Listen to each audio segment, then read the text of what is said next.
Attention নিৰ্বাচন আয়োগ attention সদৌ অসম ছাত্ৰ সন্থা ছাত্ৰ মুক্তি সংগ্ৰাম সমিতিকে ধৰি অন্যান্য যিসমূহ ছাত্ৰ সংগঠন আছে আৰু এই ক্ষেত্ৰত মন কৰিব এখন বিদ্যালয়ক মধ্য গুৱাহাটী সমষ্টিৰ বিজেপি দলৰ প্ৰাৰ্থী বিজয় গুপ্তাই নিৰ্বাচনী প্ৰচাৰৰ বাবে ব্যৱহাৰ কৰিছে।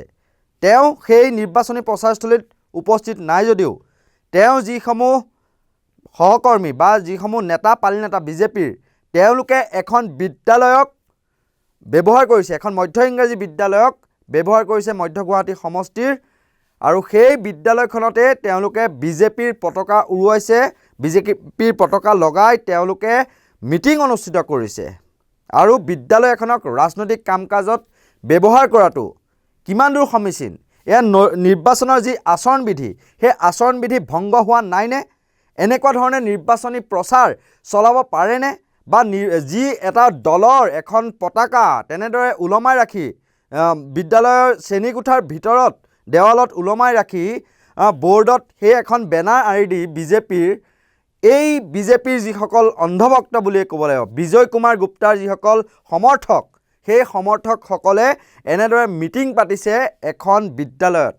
আৰু এই সন্দৰ্ভত নিৰ্বাচন আয়োগৰ ভূমিকা কি হ'ব বা এই সন্দৰ্ভত যি মানে দল সংগঠন আছে বা বিৰোধী দলসমূহে এই ক্ষেত্ৰত তেওঁৰ বিৰুদ্ধে নিৰ্বাচন আয়োগক অভিযোগ দাখিল কৰিবনে সেয়াও কিন্তু লক্ষ্য কৰিব লাগিব। আৰু এই সন্দৰ্ভত জ্যেষ্ঠ সাংবাদিক মনোজ গোস্বামীয়ে এই বিষয়টো উনুকিয়াই দিছে আৰু ফেচবুকত তেওঁ এই কাৰ্যৰ গৰিহণা দিছে। তেওঁ সম্পৰ্ক ভাল বিজয় গুপ্তাৰ লগত, কিন্তু এই কথাক তেওঁ মানি ল'ব পৰা নাই বুলি কৈছে। আৰু কিনো ক'লে বিজয় গুপ্তাৰ যিসকলে প্ৰচাৰ কৰিছিল বিদ্যালয়খনত সেয়া আমি দৰ্শকসকলৰ বুলি আগবঢ়াইছোঁ। মই পঢ়ি দিছোঁ সেই মনোজ গোস্বামীৰ সেই পষ্টটো। তেওঁ লিখিছে যে চেণ্ট্ৰেল গুৱাহাটীৰ বিজেপি প্ৰাৰ্থী বিজয় গুপ্তা মোৰ চিনাকি মানুহজন ভাল, কিন্তু আজি এটা দৃশ্য দেখি মনটো বেয়া লাগিল।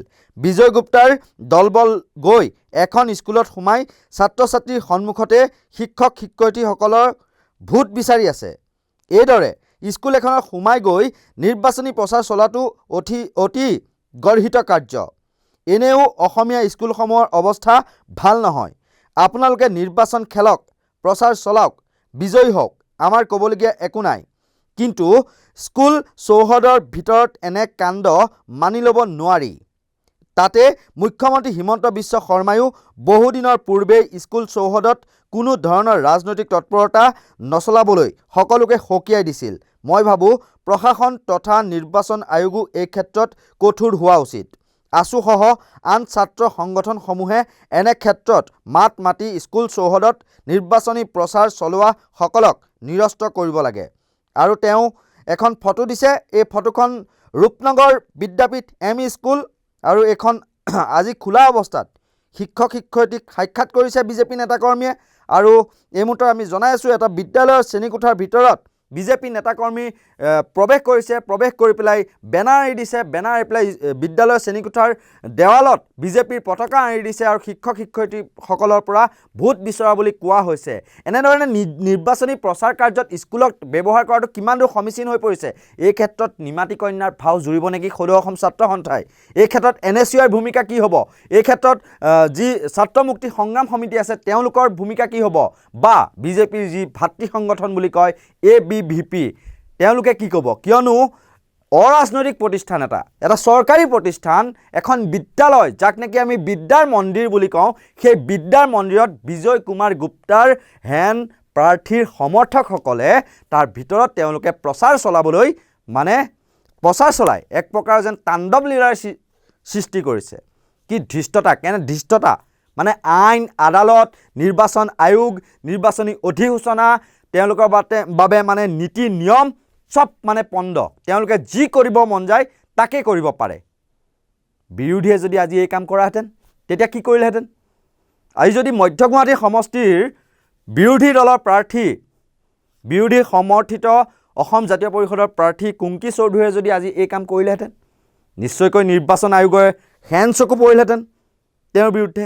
কিন্তু আজি বিজয় গুপ্তাৰ মানুহে যে স্কুলক ব্যৱহাৰ কৰিছে নিৰ্বাচনী কাৰ্যত, এই ক্ষেত্ৰত কি ভূমিকা হ'ব নিৰ্বাচন আয়োগৰ? তেওঁৰ বিৰুদ্ধে কিবা ব্যৱস্থা গ্ৰহণ কৰিবনে? নে তেওঁলোকো সেই চকুমুদা কুলিৰ ভাৱত বা ধৃতৰাষ্ট্ৰৰ ভাৱত অৱতীৰ্ণ হ'ব? আজি সদৌ অসম ছাত্ৰ সন্থাই ইয়াক লৈ গৰিহণা দিবনে? কি ভূমিকা হ'ব তেওঁলোকৰ? বা বিৰোধী যিসমূহ ৰাজনৈতিক দল আছে তেওঁলোকে নিৰ্বাচন আয়োগৰ কাষ চাপি এই সন্দৰ্ভত কিবা তেওঁলোকে অভিযোগ দাখিল কৰিবনে নকৰে সেয়া সময়ত হ'ব লক্ষণীয়। আমাৰ বিষয়টো দৃষ্টিগোচৰ কৰাৰ দায়িত্ব ৰাইজলৈ, সেয়েহে আমি ৰাইজলৈ বুলি সমগ্ৰ বিষয়টো এৰি দিলোঁ। ধন্যবাদ।